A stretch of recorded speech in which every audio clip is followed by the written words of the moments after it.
Glórias sejam dadas ao nome do Senhor.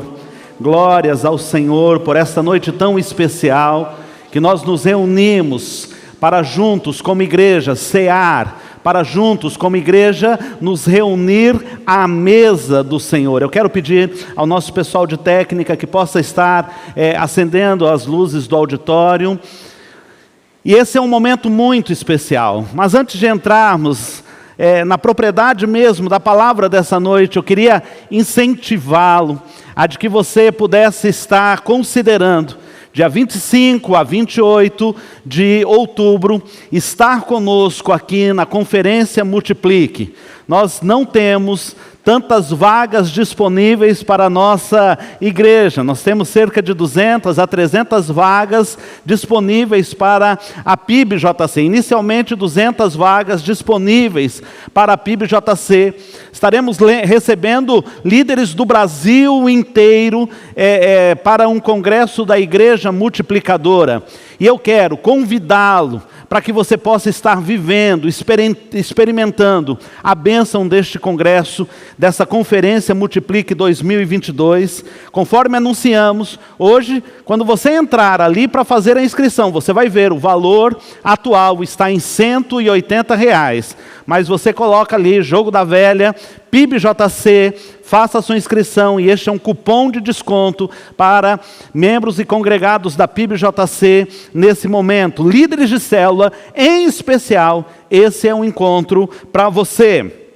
Também haverá trabalho infantil apenas para crianças de 4 a 11 anos. E é necessário também que você inscreva o seu filho somente dentro dessa idade e use o cupom de desconto @PIBJCKids, né? O valor normal está em R$75 e eu penso que para os nossos filhos sairá a R$40, se não me falha a memória. Então já vá se preparando para esse tempo. Independente, nós queremos como igreja nos preparar para receber a liderança, né, e ouvir aquilo que Deus tem feito, mas há muito serviço a ser feito, e nós vamos estar conclamando você no tempo adequado. Amém? Umas 2 pessoas vão se inscrever, né? Glórias a Deus, já é um começo, né? Eu não desisto. Amém, igreja? Amém. Melhorou, acho que deu um pouquinho mais de inscrição agora, Lúcia, não é? Glórias a Deus. Abra sua Bíblia, 1 Coríntios capítulo 11, versículo 23 em diante. Primeira carta aos Coríntios, capítulo 11, verso 23 em diante. Nós vamos estar lendo a porção desse texto na Nova Almeida Atualizada, né? Nós vamos usar como base a tradução da Nova Almeida Atualizada. Uma tradução muito boa. Uma tradução bem fiel ao texto original no grego e no hebraico, mas com uma leitura fluida também, com o português, da maneira como nós falamos nesse tempo, né? Então, algumas palavras com melhor entendimento, com melhor fluidez, a conjugação também de verbos tem sido, nessa tradução, uma linguagem mais fluida para ler. 1 Coríntios capítulo 11, a partir do verso 23 até o verso 34. Diz assim o texto do Senhor: porque eu recebi do Senhor o que também lhes entreguei, que o Senhor Jesus, na noite em que foi traído, pegou um pão, e tendo dado graças, o partiu e disse: isso é o meu corpo que é dado por vocês, façam isso em memória de mim. Do mesmo modo, depois da ceia, pegou também o cálice, dizendo: este cálice é a nova aliança no meu sangue. Façam isto todas as vezes que o beberem em memória de mim. Porque todas as vezes que comerem este pão e beberem o cálice, vocês anunciam a morte do Senhor até que Ele venha. Por isso, aquele que comer o pão ou beber o cálice do Senhor de forma indigna, será réu do corpo e do sangue do Senhor. Que cada um examine a si mesmo, e assim coma do pão e beba do cálice. Pois quem come e bebe sem discernir o corpo, come e bebe juízo para si. É por isso que há entre vós muitos fracos e doentes, e não poucos que dormem. porque se julgássemos a nós mesmos, não seríamos julgados. Mas quando somos julgados, somos disciplinados pelo Senhor, para não sermos condenados com o mundo. Assim, meus irmãos, quando vocês se reúnem para comer, esperem uns pelos outros. Se alguém tem fome, que coma em casa, a fim de que vocês não se reúnam para juízo. Quanto às demais coisas, eu as ordenarei quando estiver com vocês, quando for aí. Amém, igreja? Mesmo nesse espírito de reverência, eu quero convidar para que um irmão ou uma irmã possa se colocar em pé com um volume bom de voz, nos elevar a Deus uma palavra de oração.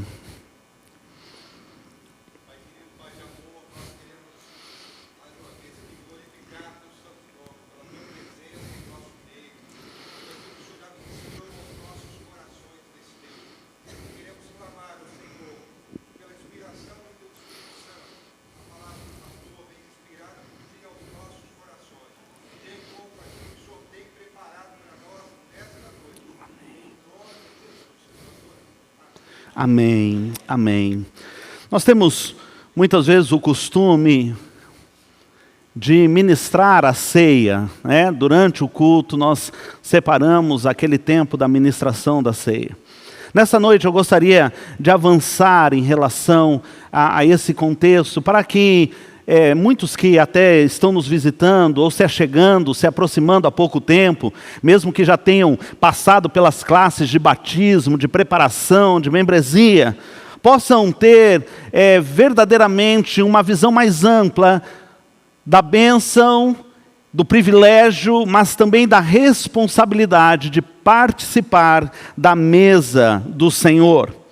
Essa é uma das ordenanças, como cristãos evangélicos, em especial os batistas, pensam assim, mas a maioria dos evangélicos crê desta forma, de que nós temos duas ordenanças deixadas pelo Senhor Jesus Cristo para a igreja. A primeira ordenança, então, é a comunhão através do batismo. É aquela declaração, aquela profissão de fé que fazemos em relação ao batismo, quando ali simbolicamente estamos dizendo morte para o mundo e nova vida para com o Senhor Jesus e o seu povo, a sua casa, a sua igreja. Esse é o simbolismo do batismo. Não é ali que está acontecendo o novo nascimento, porque ele já aconteceu anteriormente. Mas naquele momento nós estamos de forma pública mostrando o fruto daquilo que foi a nossa salvação em Cristo Jesus.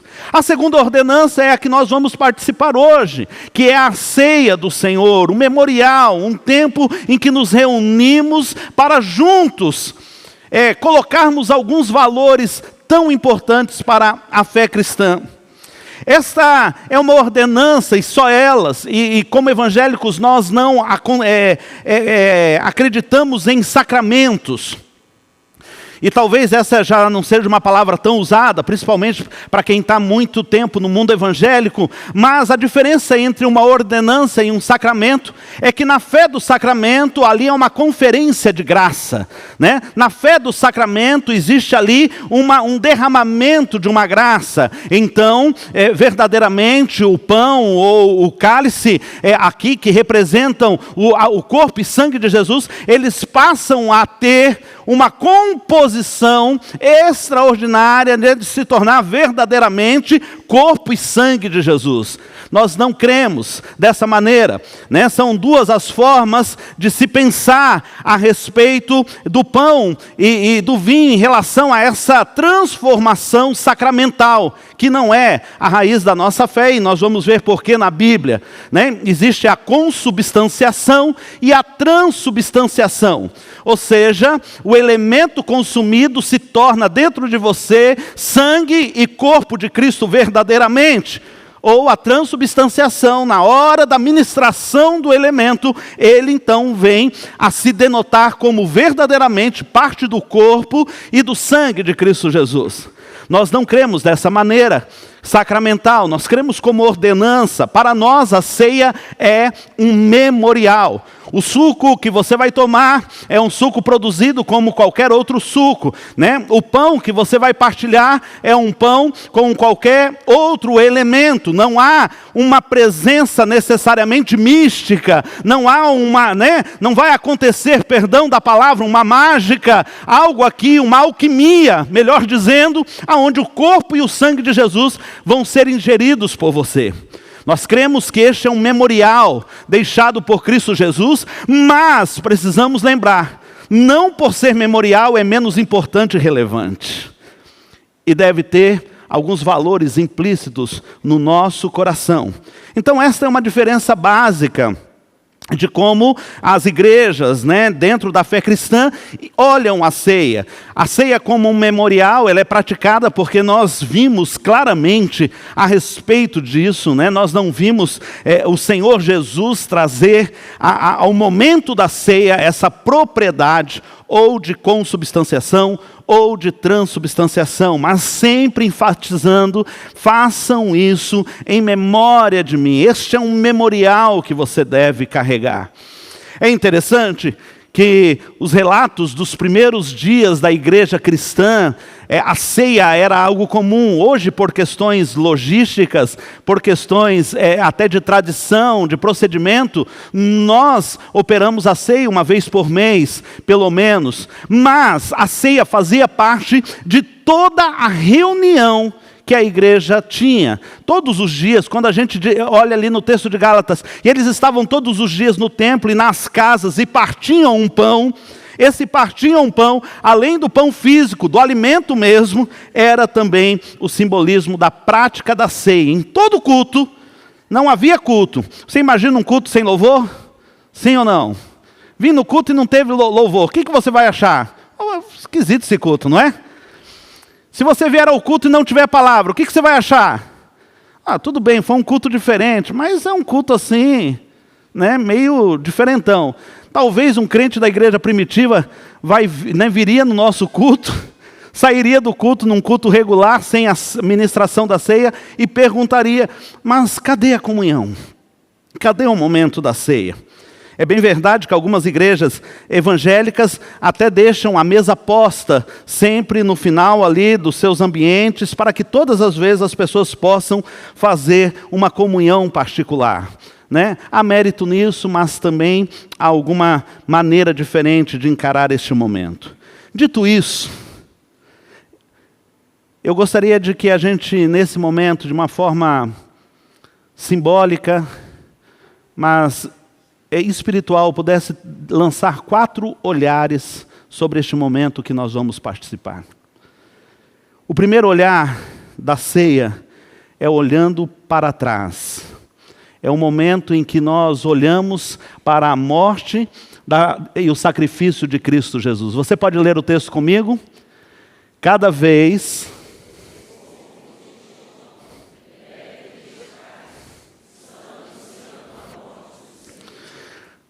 no texto que lemos, 1 Coríntios 11, 26, esse é o primeiro olhar da ceia do Senhor. É olhar para trás. Eu gostaria que você repetisse comigo um olhar de gratidão. Diga assim, um olhar de gratidão. Esse é o primeiro olhar que nós temos que anunciar na ceia do Senhor. E eu quero reforçar, algum tempo atrás já tenho falado sobre este momento no culto de ceia, porque em algum instante isso pode se tornar uma ação automática. E a gente, hoje tem ceia, vamos lá, pega o pão, pega o cálice, o pastor vai falar umas palavras, tem uns que faz uma gracinha, troca aqui, não troca aqui, e a gente vai, toma a ceia e é isso mesmo. E não é, e é por isso que eu tenho em alguns cultos reforçado o momento em que nós estamos prestes a viver, a celebrar diante do Senhor, e nós não podemos celebrar sem primeiro olhar para o sacrifício de Cristo Jesus na cruz. Lembre-se de que as 2 ordenanças de que Jesus fez, elas apontam para a sua morte, para o seu sacrifício na cruz. Tanto o batismo é uma celebração da morte para o mundo, quanto a ceia é um memorial. Todas as vezes que vocês fazem isso, vocês estão anunciando a morte do Senhor. Porque essa é a mensagem central. Não tem cristianismo sem cruz. Não tem cristianismo sem este evento. Não tem cristianismo, não faz sentido cristianismo sem lembrarmos que nós só estamos aqui hoje reunidos porque um dia o Senhor pagou o preço pelos nossos pecados. Essa história da cruz, ela é contada desde o início da criação. Em todos os atos, o Senhor já sinaliza. Olha só, o homem é criado, homem e mulher pecam. A gente falou um pouquinho sobre isso semana passada. E a primeira providência que o homem e a mulher fazem é qual? Eles fazem roupas de folhas de figueira, para que pudessem tampar a sua nudez. Quando Deus vem ao seu encontro, quando o Pai vem ao seu encontro, e os acha vestido daquela maneira, qual é a primeira providência de Deus em relação ao pecado? Vesti-los de peles de animais, amém? Vocês estão comigo? Vamos torcer, pregar com torcida é melhor. É por isso que eu gosto de igreja pentecostal. Eles torcem o tempo todo, eles vão com a gente, viu, Ludinho? Estão parecendo, desculpa, interromper esse momento tão importante, parece o papagaio do português. Pintaram uma coruja de verde e amarelo lá e deram para o português. Porque o português estava impressionado que o papagaio falava. Daí, passa um tempo, o cara encontra com o português, e aí, né?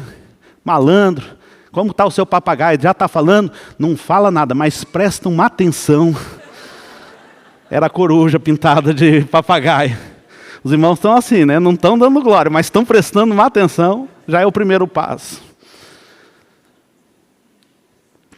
Porque quando o Senhor faz a roupa da pele dos animais, queridos, Ele está dizendo, o sangue inocente tem que ser derramado para cobrir o pecado do homem.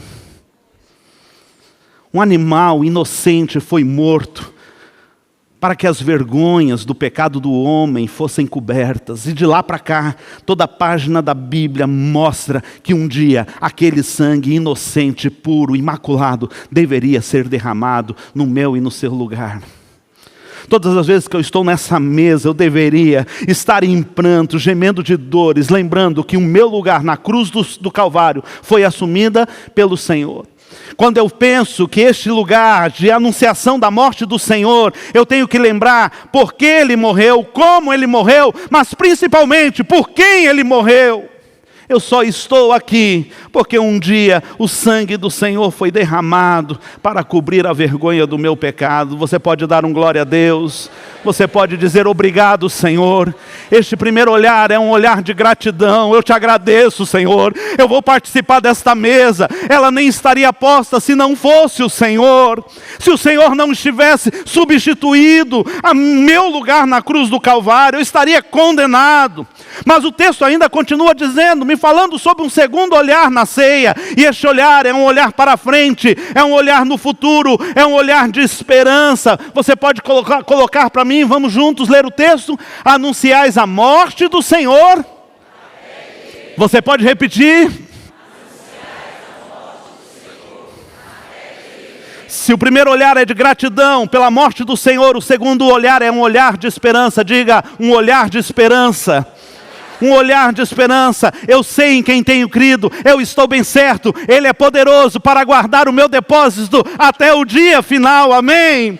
É Ele quem me diz, aquele que em nós começou a boa obra, a aperfeiçoará até o dia do Senhor Jesus Cristo, até o dia da glorificação. A obra não ficará pela metade. O meu coração está em anseio. A palavra do Senhor encerra as Escrituras dizendo, e o Espírito e a noiva dizem, vem, Maranata, ora, vem, Senhor Jesus. O segundo momento na ceia é este olhar de esperança, é de saber que quem já leu a última página sabe nas mãos de quem está na vitória. Ah, queridos, em nome do Senhor Jesus, não tem texto que me encanta mais do que o texto que descreve em Apocalipse a figura do Senhor Jesus. E a palavra do Senhor diz que os seus olhos são como olhos de fogo, os seus cabelos são brancos como um homem de sabedoria, como um ancião de dias. Na sua coxa está tatuado, está escrito: Rei dos Reis, Senhor dos Senhores. Não há como Ele. É este o olhar. Um dia Ele virá, um dia Ele nos buscará, um dia a trombeta tocará, queridos, em nome do Senhor Jesus. Este dia está chegando, essa é a nossa grande esperança. Este é o nosso grande dia. Nesse dia, Deus limpará dos teus olhos todas as lágrimas, diz o Senhor. Talvez você chegue lá em lágrimas, talvez você chegue lá em dores, talvez o último suspiro seu na terra seja o suspiro de uma dor. Hoje estava no aeroporto à tarde, tentando fazer uma mudança de passagem, e encontrei uma das irmãs da igreja, que estava correndo para Fortaleza, ali junto da sua família, perdeu um dos primos. E a primeira coisa que ela me disse: não, pastor, morreu no Senhor. E uma morte prematura, muitas vezes arranca lágrimas. Mas a primeira providência do Senhor naquele dia vai ser enxugar dos teus olhos as lágrimas. Sabe, a palavra do Senhor, ela fala de um mistério, que eu vou receber o meu novo nome numa pedra branca. E só eu e o Senhor saberemos este nome. Há muitas teorias para isso. Uma das teorias é de que nós receberemos uma nova memória. Uma nova memória. E são teorias mesmo, porque não há como se provar, né? Especulação bíblica. Essa pedra branca que nós vamos receber, muitas vezes é encarada como uma nova memória, uma nova consciência de vida. Mas, queridos, aquilo que o meu coração se apega, e olhando para a palavra do Senhor, quando o Senhor me fala de um novo nome, Ele está dizendo: vai começar do zero com você. Sabe, você chegou aqui com dores, você chegou aqui com fracassos, você chegou aqui com lágrimas, você chegou aqui com prantos, você chegou aqui com clamores, você chegou aqui com todas essas suas histórias, com todas as suas mazelas. Talvez você passou por um abuso na sua infância, talvez você se sentiu um fracasso, uma época na sua vida, mas eu quero te dizer, aquilo que está em Apocalipse 21:4, as primeiras coisas são passadas, tudo se faz novo. Glória a Deus. A palavra do Senhor diz em 2 Coríntios capítulo 5, versículo 17, você sabe de cor?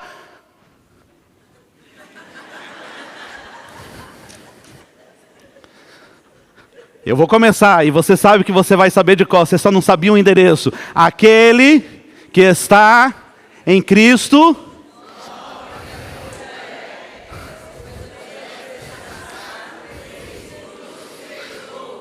2 Coríntios 5, 17. Agora você sabe o endereço. Você sabia? Eu sabia que você sabia. O que está novo? Depois que você aceitou Jesus, você ainda tem tristezas? Sim ou não? Você ainda tem lutas? Mas a palavra do Senhor diz que aquele que está em Cristo, nova criatura é, eis que tudo se fez novo. A salvação, eu falei isso na semana passada, quando nós estávamos aqui na aula de discipulado, ela é um ponto no passado. O dia em que eu aceitei Jesus, o dia em que as coisas se fizeram novas. Ela é um processo no presente, nós chamamos esse processo de santificação. E ela é um ponto final no futuro que nós chamamos de glorificação. Parabéns, aluna!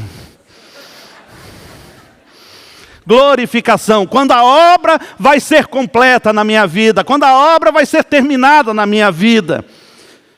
Receberei um corpo diferente, que a gente não consegue nem imaginar. O mesmo corpo glorificado de Cristo Jesus está sendo preparado para você. Estavam os apóstolos ali, reunidos, e de repente Jesus se aparece no meio deles. Como que é o nome disso, gente? Alguém que passa pela parede, pela porta. Qual que é o nome que a gente dá? Qual que é o nome que a gente dá na cultura? Fantasma, mas não é um fantasma, porque fantasma você não pode tocar, é um espectro. Ele pode ser tocado nas suas feridas. Esse corpo incrível que pode transportar de um lugar para outro, passar pelas paredes, mas ao mesmo tempo pode ser tocado. Essa é a figura do corpo glorificado que você vai receber, amém? Quem já sonhou aqui que estava voando? Quem já sonhou aqui voando? Não é um sonho gostoso demais? No outro dia é triste, né? Porque você sai da cama, e no meu caso eu chego mais rápido que você, porque é uma questão de gravidade, né? Peso e deslocamento, é só fazer a conta. Mas como é gostoso sonhar que a gente está voando. Eu imagino esse corpo glorificado, com tantas novidades que o Senhor vai colocar. E eu falo, Senhor, eu passei o tempo todo aqui na terra sendo Eli, orelhudo, gordinho, cabelo caindo. Mas Senhor, me glorifica com o Brad Pitt, né? E eu, sei lá, você... Olha, Brad, eu vou falar, não, é o pastor Eli mesmo. Não sei. Não custa pedir, né, irmãos?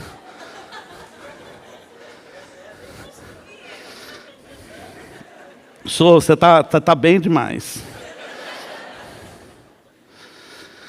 Eu não sei como vai ser, mas eu sei que esse dia está por vir. E a palavra do Senhor me garante que todas as coisas vão ser feitas novas. Sabe, queridos, esse é o olhar de esperança. Nós sorrimos. O Caian acabou de ministrar a visão de Estevão. Nem todos têm esse privilégio de ver no dia da sua morte o que aguarda. Mas Estevão teve os seus olhos abertos para que eu e você pudéssemos ter a mesma fé. O céu aberto. Essa é a última visão que o crente tem. O último suspiro do crente é o céu aberto, queridos. E o Senhor assentado no trono. Esta é a visão. É a mesma visão que João teve na ilha do Patmos, quando tudo estava dando errado. João estava prestes a ser frito, cozinhado, vivo, como forma de tortura. Quando ele estava ali sozinho, o Senhor disse, sobe aqui e eu vou te mostrar todas as coisas que vão acontecer depois dessas. E a primeira coisa que João vê não são as coisas futuras, mas ele diz em Apocalipse capítulo 4, e eis que o céu se abriu e eu vi um assentado no trono. Só tem um assentado no trono, só tem um no controle da história. Diga glória a Deus, aleluias, é o Senhor, é o Senhor, glórias a Deus.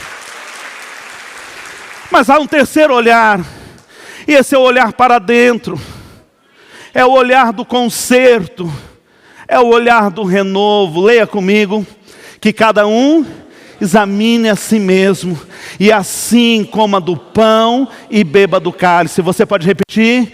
Que cada um examine.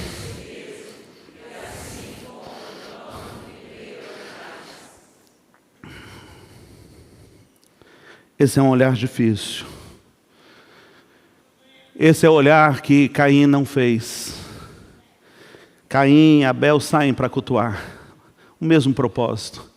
Queriam adorar a Deus. A Bíblia não diz que Caim levou qualquer tipo de oferta, não. Ele levou das primícias do campo e Abel levou do seu gado, do seu rebanho. Sabe, queridos, em nenhum momento a Bíblia fala que a oferta de Caim era uma oferta qualquer. Mas Deus olhou o coração de Caim, não estava bom o coração de Caim. E muitos têm cultuado. É óbvio que quando a gente olha para a teologia, havia um erro grande na oferta de Caim, diferente da oferta de Abel. A oferta de pacificação, a oferta de sacrifício pelos pecados tem que ter sangue envolvido. A oferta de cereais, no Velho Testamento, nós não vamos ir a fundo, mas só para que você entenda, é a oferta pacífica que chama. A oferta pacífica, ela só pode ser feita depois da oferta da purificação. Primeiro a oferta de sangue, da reconciliação, da remissão dos pecados. Depois a oferta de gratidão, a oferta de investimento, a oferta pacífica, dada em forma de grãos, em forma de cereais. Havia espaço para a oferta de Caim, mas primeiro se requer a oferta com um sacrifício vivo no altar. Mas não somente isso, a Bíblia diz que Deus olhou e não se agradou de Caim e depois da sua oferta. E muitas vezes o culto de Caim é assim. Ele olha para o lado, repara o culto do outro, não consegue ouvir a voz de Deus. Mas sabe qual é o grande motivo? Ele não olha para dentro. Ele não olha para o seu coração. Ele não olha para o conserto. Quando você volta novamente na história de Abel e Caim, você vai ver que Deus gastou muito mais tempo com Caim do que com Abel. Abel chegou, cultuou, foi aceito e foi embora. Caim chegou e o Senhor fala, peraí, no final do culto a gente vai conversar. E ele começa então a ministrar o coração de Caim, a corrigir o coração de Caim, a falar com Caim. Com Abel foi jogo rápido. Veio, foi aceito, o Senhor se alegrou, ele saiu alegre e foi embora. Mas quem Deus investe tempo mesmo é o perdido, que precisaria de confronto. Mas Caim não está pronto para isso. Quando Caim mata o seu irmão, Deus novamente vai gastar tempo com ele. Aonde está o seu irmão? O sangue dele está clamando por mim. Está clamando da terra a mim. E ele diz, o que eu tenho? Sou eu responsável, sou eu cuidador do meu irmão. A palavra do Senhor diz que se você vai participar deste momento, é necessário que você faça um autoexame na sua vida espiritual. E aqui eu preciso ressaltar 3 perigos de participar da ceia do Senhor de forma indigna. A palavra do Senhor diz, lá no versículo 27, aquele que comer do pão do Senhor ou beber do seu cálice, de modo que ofenda a honra do Senhor, estará pecando contra o corpo e contra o sangue do Senhor. Isso é muito sério. Isso é muito sério. Por isso, vou repetir, por isso, aquele que comer o pão ou beber o cálice de forma indigna, será réu do corpo e do sangue do Senhor, traz desonra sobre a casa do Senhor. Aqui na mesa, na comunhão, lá fora na perdição, aqui participando dos elementos, aqui santarrão, aqui consagrado, lá fora um fiasco, um agente secreto do reino, ninguém sabe que você é cristão, e quando sabe, às vezes sabe da pior maneira possível. A maneira indigna de participar é quando você não traz para essa mesa discernimento. Olha só o versículo 29, o que diz. Quem come e bebe sem discernir o corpo, come e bebe juízo para si. Quem come e bebe sem discernir o corpo, come e bebe para a própria condenação. O que significa discernir o corpo? Não existe, queridos, não existe uma maneira de sermos íntimos de Deus se não queremos intimidade com o povo do Senhor. Nós vamos falar mais disso no quarto olhar. Mas eu preciso entender, uma das instruções que nós damos aqui na igreja na hora da ceia, eu quero que você entenda isso, e eu sempre digo, se você está em disciplina lá numa outra comunidade, nós honramos a disciplina que aquela comunidade fez. Reconcilie-se primeiro. Às vezes é uma outra cidade, às vezes é uma situação muito difícil. Como igreja, nós queremos nos comprometer a te ajudar nessa reconciliação. Em nome do Senhor Jesus, eu lembro daquele irmão sentado no meu gabinete, cheio de vontade de servir na igreja, e cheio de ideias, cheio de notícias, cheio de ministério para oferecer para a igreja. E eu fiz apenas uma pergunta, amém, queridos? Por que você está saindo da sua igreja? Por que você está vindo para cá? E aí ele começou a me contar o drama do que havia acontecido na sua outra comunidade, de como ele havia pecado contra o corpo de Cristo naquela comunidade. Eu falei, olha, você é muito bem-vindo. Olha, a gente quer te receber aqui com tudo que você tem, com seus talentos, com seus dons, mas nós recebemos você também com a necessidade de reconciliação. Então eu quero te dizer, meu irmão, porque ele me perguntou, pastor, quando eu posso começar a atuar no ministério da igreja? E eu respondi, a data, você é que vai me dizer. Qual o dia que você está preparado para voltar lá e se reconciliar? E eu quero te dizer que no dia que ele fez isso, eu estava lá com ele. Eu tenho muita dificuldade de ficar passando carta de transferência de membro com problema. Eu gosto sempre de ligar para pastores de outras igrejas. Falar, você está fazendo um pedido de carta, eu entendo, glória a Deus. Mas quando é uma questão disciplinar, eu tenho a responsabilidade espiritual de comunicar.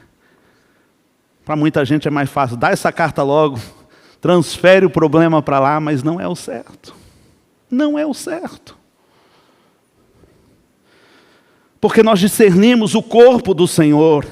Nós aqui, querido, temos um sobrenome, né? Batistas, PIBJC.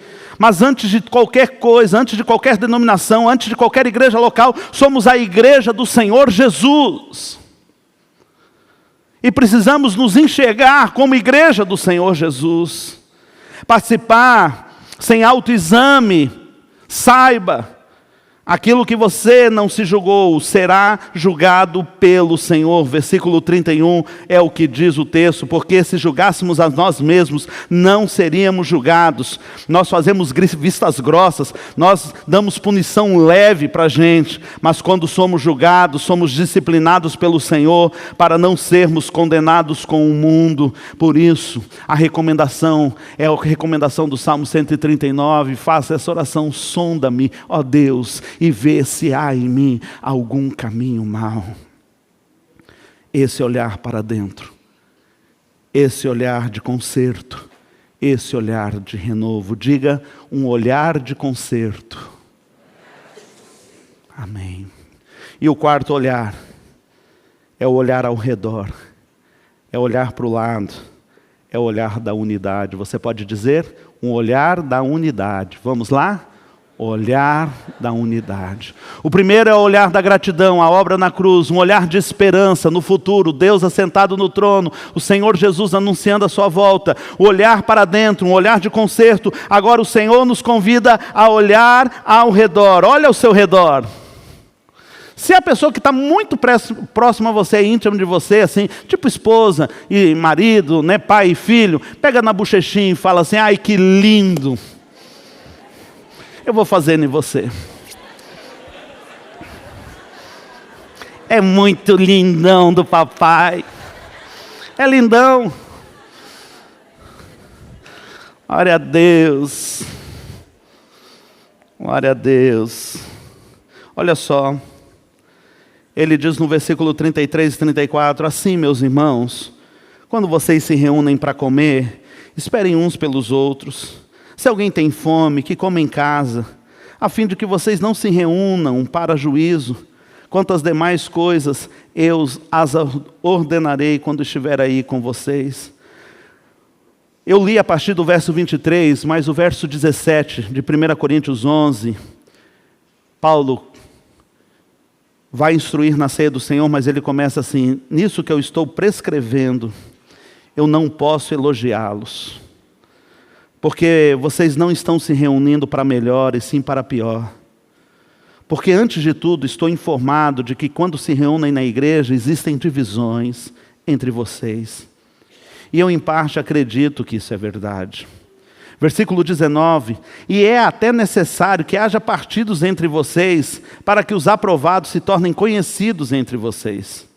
Quando, pois, se reúnem no mesmo lugar, não é a ceia do Senhor que vocês estão comendo. Porque quando comem, cada um toma antecipadamente a sua própria ceia. Enquanto um fica com fome, o outro fica embriagado.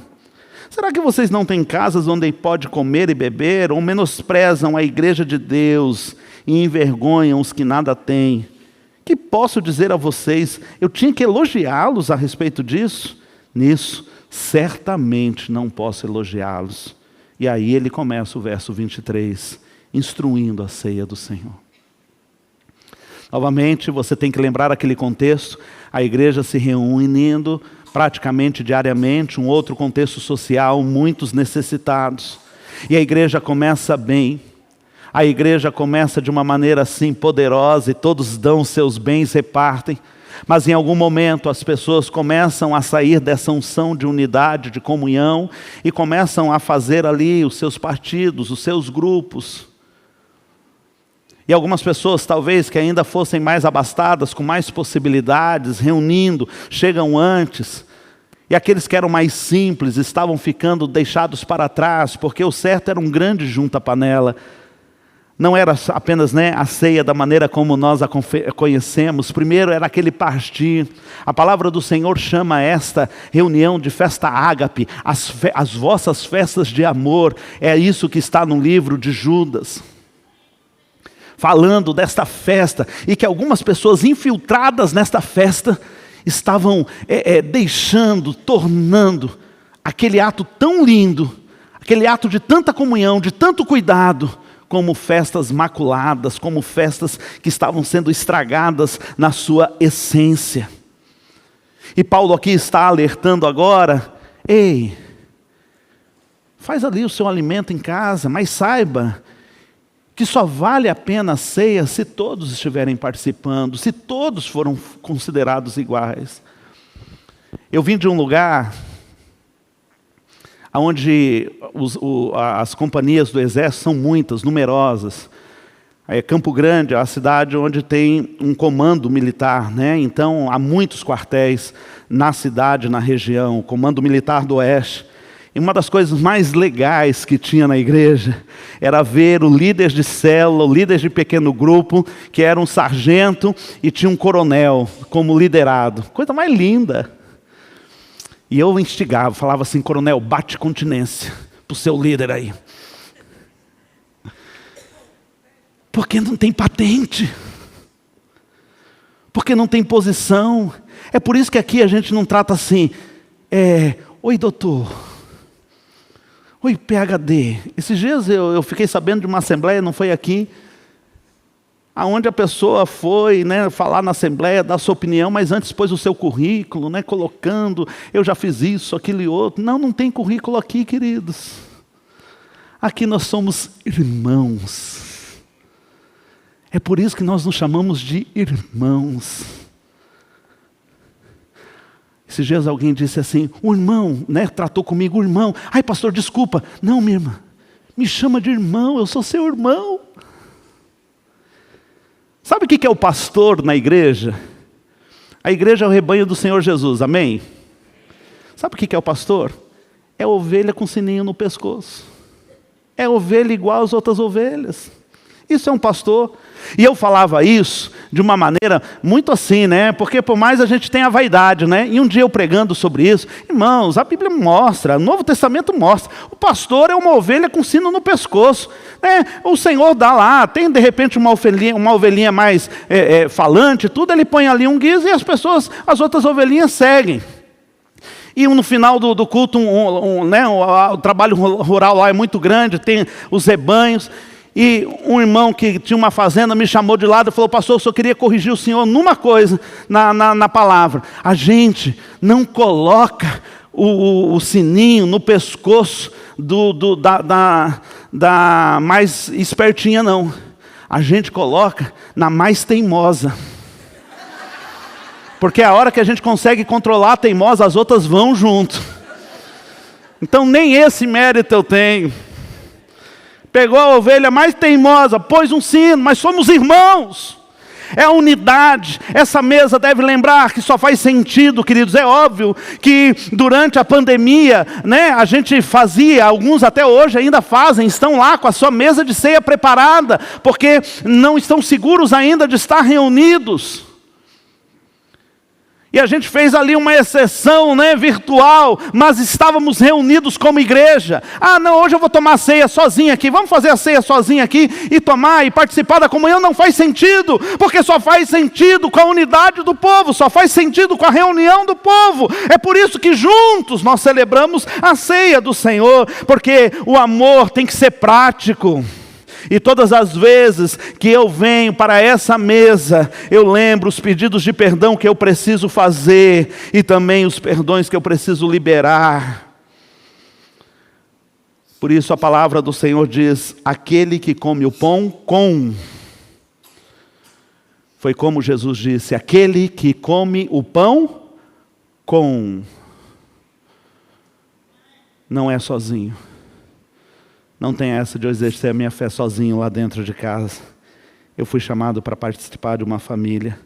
Famílias nem sempre são e vivem a excelência que deveriam viver. Famílias têm problemas, famílias têm pessoas que erram, famílias têm doentes, famílias têm enfermos, famílias têm pessoas difíceis de tratar, mas é a nossa família. É a nossa família, é a nossa casa. 4 olhares. Um olhar de gratidão para a morte de Cristo, um olhar de esperança para a sua volta, um olhar de conserto, olhar para dentro, um olhar ao redor, um olhar de unidade. Quem pode participar da mesa do Senhor? Primeiro, aqueles que já entregaram as suas vidas a Cristo Jesus. Luísa! Mateus! É que o seguinte, queridos, teve um culto aqui que eu fiz um escândalo e chamei a Luísa. E você, jovem, que está fazendo meme com a Luísa, você está em pecado. Peça perdão antes de vir pegar a ceia. Tá?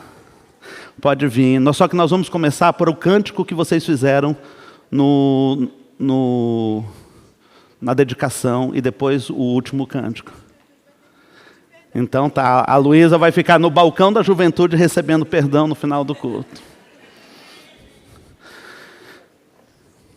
Nós vamos adorar ao Senhor, e quem participa, em primeiro lugar, aquele que já entregou a sua vida a Cristo Jesus, que já o aceitou como Salvador e Senhor da sua vida. Nós precisamos dar ao Senhor a nossa vida, para que Ele se torne único e suficiente Salvador, mas também entregar a Ele o senhorio.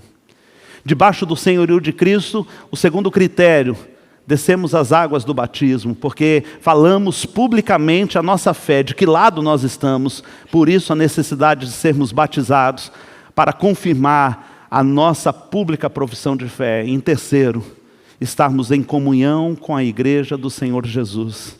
Se você preenche esses 3 critérios que nós cremos estar baseados na palavra de Deus, quando estivermos louvando ao Senhor, você vai sair do seu lugar, pegar os elementos, voltar para o seu lugar e vamos esperar para que todos possamos cear juntos nesse momento. Amém?